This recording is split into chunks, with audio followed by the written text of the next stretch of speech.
let's be real for a second. That science fiction future you've seen in movies, it's not coming. It's here.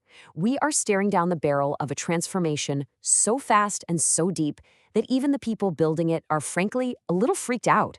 And we're not talking about a new app or a slightly smarter Siri. We're talking about a complete and total rewrite of how our society functions.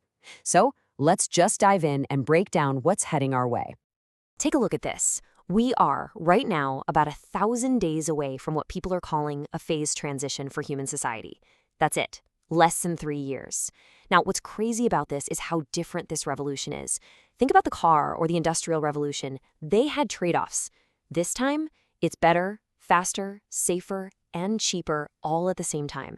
And that's the combo that makes this whole thing both unbelievably exciting and incredibly dangerous. And this is the part that should really make you sit up and listen, especially if you're a millennial who, uses their brain for a living. A writer, a designer, a marketer, an analyst, you get the picture. Within that 1,000-day window, the economic value of your work is on track to hit 0. And then it just keeps going. It goes negative. What does that mean? It means it will literally cost a company more to hire and manage you than to have an AI do the exact same work. And there is no market for negative value labor. So how on earth is this even possible? Well, it all boils down to this really fundamental economic break. It's called the Intelligence Inversion. For all of human history, one role has been a constant: capital. That's the money, the factories, the resources. It has always needed people, human labor, to create anything of value. That idea is the bedrock of our entire global economy. Well, the intelligence inversion is the moment that bedrock shatters. It's the point where capital, like a giant server farm full of powerful chips, just doesn't need our brains anymore to make more capital. And this isn't some abstract idea for the future. Let's make it painfully, brutally simple. Right now, today, using a top-tier AI model, you could replicate the average output of a knowledge worker for about 50 cents a day. Yeah, that adds up to less than $200 a year. Just think about that for a second. That's the price tag that is now being put on an entire category of human work. This slide just lays it all out, doesn't it? On the left, that's the old world. That equation is what our parents' careers were built on. It's what our careers were supposed to be built on. And on the right, that's the new world. See what's missing? Yeah, us. Human labor is no longer a required ingredient.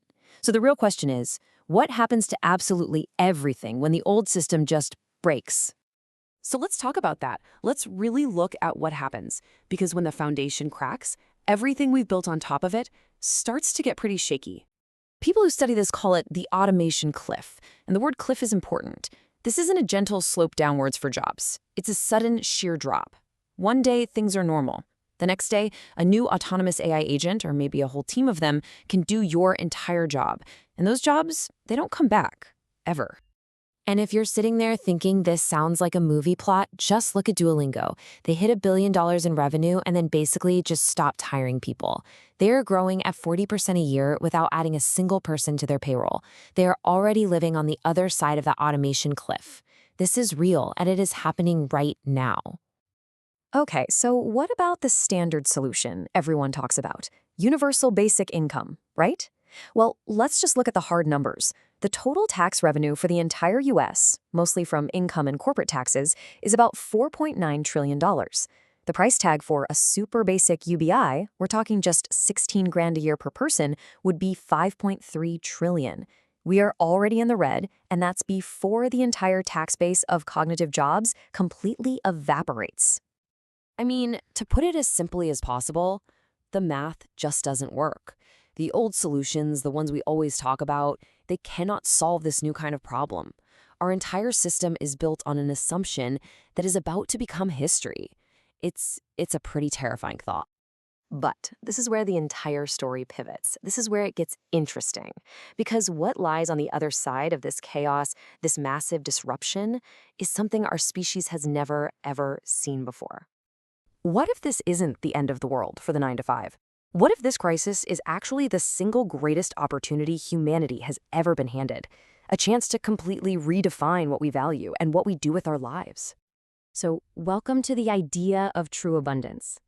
This is a world where AI and robots do all the stuff that needs to get done, and scarcity, not having enough food or energy or resources, that becomes a choice we make, not a law of nature.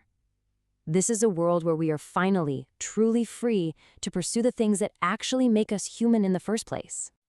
I mean, just think about it. What is AI actually replacing? The spreadsheets, the boring reports, the endless, soul-crushing emails. And what does that free you up for? The good stuff, the things that make life worth living. Actual creativity, deep learning, real time with your family, genuine connection with other people, and figuring out your purpose. See, the things AI can't do are the very things we were born to do. Okay, a future of abundance and purpose sounds incredible. Awesome. But how do you pay the rent? How does that world actually function? To get there, we need a completely new economic blueprint.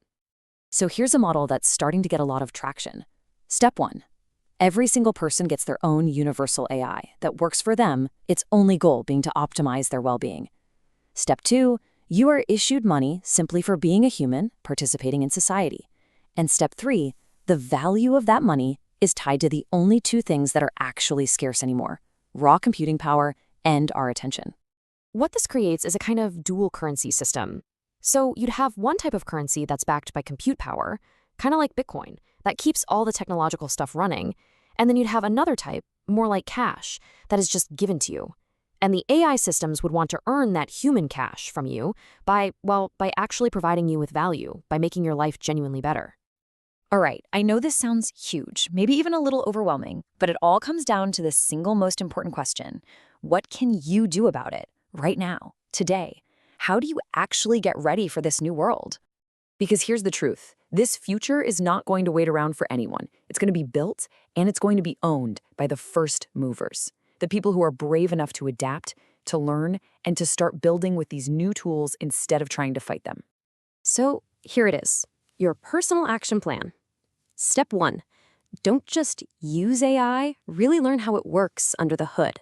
Step 2, start paying attention and really trying to understand these new economic ideas we're talking about. And step 3, and this might be the most important one of all, double down, triple down on building the skills that make you uniquely human. So what are those skills? They're the things you can't just program into a machine. Having good taste, exercising sound judgment, the ability to forge a real human connection, true, unprompted creativity, and maybe the biggest one, the ability to create meaning for yourself and for others. In a world of infinite data, these are the new currencies. And as you start this journey, just keep this one mind-blowing fact in your head. Every single AI you use today is the absolute worst, slowest, and dumbest it will ever be again. The rate of improvement from this moment on is just going to be staggering. So here's the bottom line. The next 1,000 days, the next 36 months, are going to fundamentally reshape human civilization. This isn't an if anymore. The only question left on the table is, are you ready to help write what comes next?